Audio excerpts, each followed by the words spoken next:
This is a really busy time of year for my wife Kelly and I and our family. We had 2 kids born, one in April, one in May. So we got birthday parties, seeing family. There's Easter and all that goes on with that, just serving the community, being around friends and family. And it's just a really busy time of year for us. And so we're kind of coming down the home stretch now that we're heading into May.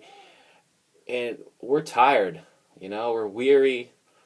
And I always am reminded of that scripture when I'm feeling tired, when Jesus says, "Come to me who are weary and heavy laden, and I will give you rest." And I love that passage because it's so comforting to know that, yet so counter to what I naturally want to do. Like, I want to rest. I want to watch my sports game. I want to lay in my bed. I want to just get away from it all and just get by myself and rest. But Jesus says, "Come to me, I will give you the rest. I will take your burdens upon my shoulders and give you my burdens." Like, where he says his burdens are easy and light. And it's like, those are the kind of burdens I really want, right? So how does that practically play out for us today, where Jesus has gone to the right hand of the Father? Well, Jesus says in the scriptures, in an element we're talking about this now in the book of Acts, how Jesus sends us his Spirit, sends us the Holy Spirit. He says in John that he's going to send us the Comforter. And he tells the early church to wait for his Spirit before they go out on mission, right? And then he tells them, "By the power of the Holy Spirit, you will be my witnesses to the ends of the earth." And so they're waiting for the Spirit, and they receive the Spirit. And the Spirit actually is the one that gives us rest, because the Spirit is the one that should be doing, not us. The Spirit flows through us freely, so we walk in freedom, we walk in contentment, we walk in peace and rest in all that we do. And so the Holy Spirit does 3 things for us, I think, that allows us to rest as we serve Him, as we live on mission for Him. And the first thing is the Holy Spirit convicts us.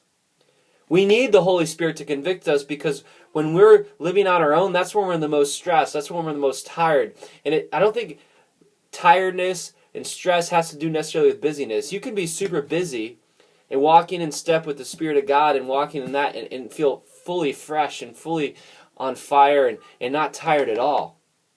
And that comes with conviction of sin. What's the reason you're doing certain things in your life? How are you responding to situations in your life? Is that out of selfishness, pride, your fleshly desires, or it is out of walking in step with the Spirit? If you're walking in step in the Holy Spirit, you're going to have an easy and light, stress-free kind of life, a content-filled life, a restful life, because now you're submitted to the Father. And so the Holy Spirit convicts us in our personal lives. The Holy Spirit convicts us and draws us to Himself. The Holy Spirit convicts us as we're following Him and sanctifies us more and more. The second thing the Holy Spirit does is empower us.